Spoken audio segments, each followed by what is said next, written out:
मुकद्दर का सिकंदर। उप्स, सिकंदर का मुकद्दर।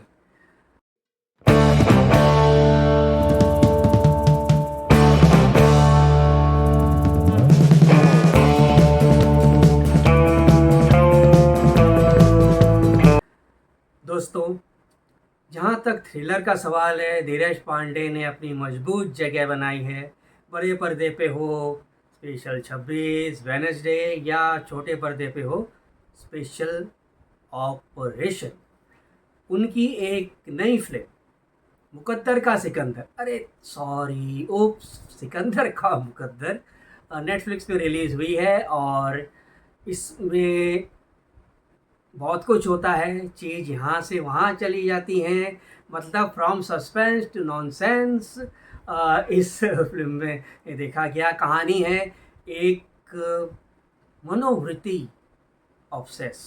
मनोवृत्ति का मतलब होता है इंस्टिंक्ट। इस इंस्टिंक्ट से ऑब्सेस एक 100% ट्रैक रिकॉर्ड वाले एक पुलिस ऑफिसर है, जिसका रोल प्ले कर रहे हैं जिमी शेरगिल ने। और वो इन्वेस्टिगेट कर रहे हैं मुंबई में हुई एक बहुत बड़े एग्जीबिशन में हुई 60 करोड़ के हीरो की चोरी। और आरोपी हैं अविनाश तिवारी, जो कि सिकंदर की भूमिका निभा रहे हैं। साथ में हैं तमन्ना भाटिया और हमारे गुजराती थिएटर के और खिचड़ी वाले सीरियल के जाने माने प्रफुल्ल, मतलब राजीव मेहता। राजीव मेहता, तमन्ना भाटिया और अविनाश तिवारी, ये तीन मुख्य सस्पेक्ट हैं। और इनकी मनोवृत्ति जो है जिमी शेरगिल की, वो ये मानती है कि चोरी इन तीनों में से एक ने की है। और वो लगे रहते हैं अपने इस इन्वेस्टिगेशन में। और ये इन्वेस्टिगेशन और ये जो ऑब्सेशन है वो चलता है 14 साल तक। जी हाँ, 14 साल का ये सफ़र बॉम्बे से लेके आबू धाबी जाता है, आबू धाबी से लेके वापस बॉम्बे आता है। इसमें सस्पेंस है, इसके अंदर ड्रामा है, इसके अंदर मिस्ट्री है, लेकिन साथ ही साथ कुछ ऐसी चीज़ें हैं जो कि ज़रा भी नहीं होनी चाहिए थी। जैसा कि मैंने शुरू में कहा कि सस्पेंस से नॉनसेंस की तरफ ये जाने लगता है। और मैं क्यों बार बार मुकद्दर का सिकंदर कह के उप्स कर रहा हूँ, क्योंकि जब ये फिल्म चलती है चलती है चलती है चलती है, ये जगह भी बना लेती है। यानी कि ऐसा समझो कि आपको एक काम से एक फुग्गा फुलाने के लिए दे दिया हो, और आप बड़े प्यार से, बड़ी मेहनत से उस फुग्गे को आप फुला रहे हो। फुग्गा फूल रहा है, फूल रहा है, फूल रहा है। जब फुग्गा पूरी तरह से फूल जाता है तो एंड में आपको पता नहीं क्या सूझता है, आप उस पर पिन मार देते हो, पट करके फुग्गा फूट जाता है। उसके बाद आप बोलते हो उप्स। भाई साहब, ये ऐसी फिल्म है जिसकी दो दो एंडिंग है। हाँ, ये पिक्चर चलती है, एक पॉइंट पे एंड होती है, फिर आता है उप्स, फिर पिक्चर चलती है, यानी कि और थोड़ी देर और चलती है। मैं बोला अब ये एंड हुआ, फिर एक एंड होता है, आप रुक जाते हो, बोला वापस से आएगा, उप्स, नहीं आता है, पिक्चर ख़त्म हो गई है। मतलब हुआ क्या नहीं समझ में आया। अभी बोल दूंगा कि कौन था, क्या पकड़ा, क्या क्या था, ये सब किसने चोरी की थी, कहाँ जाके पकड़ा गया, और कौन था वो हीरे का, ये सब तो ज़रा गड़बड़ हो जाएगी। जिसने अभी तक नहीं देखी जाए देखे, और अपना ही जो लगता है, उनको जो लगता है, जो उनको महसूस होता है, अच्छा लगे बुरा लगे जो लगे, हमें बताएं, लिखें, कमेंट करें। भैया मैं जहाँ तक अपनी बात करूँगा, शुरुआत में तो समा बंध रहा था, सब कुछ हो रहा था। मुझे जो इसकी प्रॉब्लम है, इसकी एंड की प्रॉब्लम। एंड में क्या कहें, ओवर कॉन्फिडेंट कहें कि कुछ नया करने की कोशिश कहें या कुछ कहें, ये मामला चलता है। और जो चीज़ें हैं वो कन्विंसिंग, कुछ चीज़ें कन्विंसिंग हैं, कुछ चीज़ें अनकन्विंसिंग हैं। अब इतना ऑब्सेस है जिमी शेरगिल अपने इस केस को लेके। और जब वो शुरुआत में जो इन्वेस्टिगेशन चलती रहती है तब वो जो मेन कैरेक्टर है सिकंदर, हाँ, जिसका अविनाश तिवारी रोल प्ले कर रहे हैं, वो उसको बोलते हैं कि एक दिन तुमको पछतावा होगा जब तुमको पता चलेगा कि मैं आरोपी नहीं हूँ। और ये चीज़ चलती रहती है। वो उनको बेल हो जाती है, वो चले जाते हैं, इंडिया के बाहर चले जाते हैं, लेकिन सस्पेंस जो है बना रहता है। हाँ, अभी ये मैंने बोला, इसका मतलब ये नहीं है कि आपको कहानी पता चल गई, ऐसा नहीं। सस्पेंस बना रहता है, एंड तक सस्पेंस बना रहता है। लेकिन वो जिस तरह से उसको एंड किया है ना, पूरा गुड़गोबर कर दिया, मतलब ख़राब कर दिया। मतलब क्या ज़रूरत थी, फुग्गा बना के फोड़ दिया।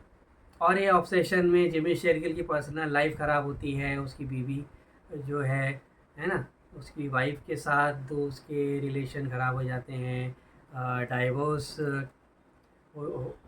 हो जाता है उसकी वो वाइफ के साथ उसका। तो ये सब क्या है, मतलब आपने तब, और वो कन्विंसिंग भी नहीं है। और वो अबू धाबी में कुछ ऐसी हरकतें होती हैं इनसे, हमारे सिकंदर भाई साहब से, है ना। सिकंदर भाई साहब है हमारे, ठीक है। अविनाश तिवारी ने जो रोल किया वो भी कुछ हरकतें ऐसे ऐसे करते हैं। वहाँ पे भी किसी से उनका लगाव हो जाता है। तमन्ना भाटिया का अपना एक रोल है, लेकिन रोल में ज़्यादा कुछ पंचेस नहीं मिले। और ये जो नॉन ग्लैमरस वे में तमन्ना भाटिया को दिखाने की कोशिश की है, उसमें तमन्ना भाटिया ने काम अच्छा खासा किया है। सिकंदर का भी काम अच्छा खासा है। प्रफुल्ल का तो कुछ काम ही खास था नहीं।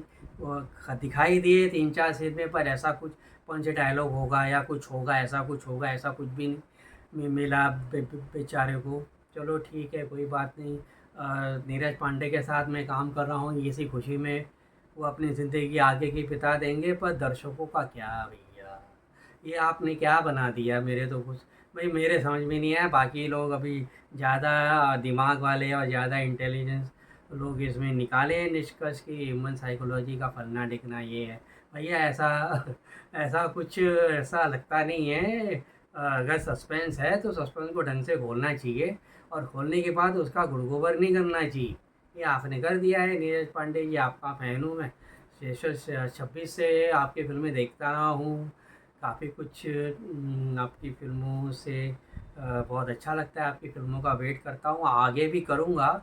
लेकिन ये तो कुछ अटपटा सा था, मतलब ऐसा कुछ अलग बनाने के चक्कर में आपने पता नहीं क्या कर दिया है। चलो ठीक है, किस्मत की बात है। मुकद्दर का जो सिकंदर था अमिताभ बच्चन, उसकी बात अलग थी। ये तो सिकंदर का जो मुकद्दर है बेचारे का, यहाँ पे पता नहीं उसमें ऑडियंस किस तरह से लेती है। मैंने इसे देखा, मुझे तो खास जमी नहीं।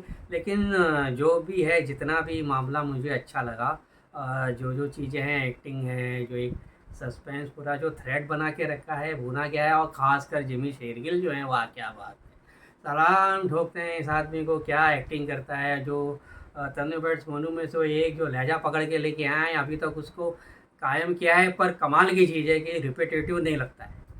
हाँ, वही तरीका है, मगर वो रिपीटेटिव लगता नहीं है। ये सबसे बड़ी बात है, यही कमाल होता है एक एक्टर का। और बेहतरीन बेहतरीन काम किया है जिमी शेरगिल ने। और हमेशा नीरज पांडे उनसे एक बढ़िया सा काम निकालते ही हैं। तो इस बार भी जिमी शेरगिल से सॉलिड काम निकाला है। इन सारी बातों को लेके 2.5 स्टार दे देता हूँ। आज ज़रा अच्छे मूड में हूँ, 2.5 स्टार दे देता हूँ। वैसे तो ये 1.5 या 2 स्टार की लगी मुझे। बाकी लोग नाचे गाएं, फूल माला पहनाएं, जिन्हें जो करना। और कह रहे भैया हमको तो ऐसी ही लगी। खासकर इसका जो एंड है ना, वो मुझे सिर पैर का, इसका मतलब एक सस्पेंस थ्रिलर का यार। आप प्रॉपर कंक्लूजन हो रहा है, उप्स उप्स किए जा रहे हो बीच बीच में। उप्स क्या है ऑडियंस को उल्लू बना दिया, फिर कह दिया उप्स। छोड़ो, जाने दो। आप ये देखें, हमें लिखें और हमको बताएं कि आपको मुकद्दर का सिकंदर उप्स सिकंदर का मुकद्दर आपको कैसा लगा? हमारा चैनल अभी तक फॉलो नहीं किया है तो हमारा चैनल फॉलो करें, हमें सपोर्ट करें, ऑनेस्ट रिव्यू देने की कोशिश करते हैं, लोगों की चमचागिरी नहीं करते हैं, जो दिल में लगता है, जो ईमानदारी से जितना सच हो सकता है रिव्यूज़ में उतना आपके सामने पेश करने की कोशिश करते हैं। फिर मिलेंगे पुष्पा 2 द रूल के रिव्यू में, तब तक के लिए हमें आज्ञा दीजिए। खुश रहें, आबाद रहें, फिल्में देखते रहें, अपना ख्याल रखें और अपनों का ख्याल रखें।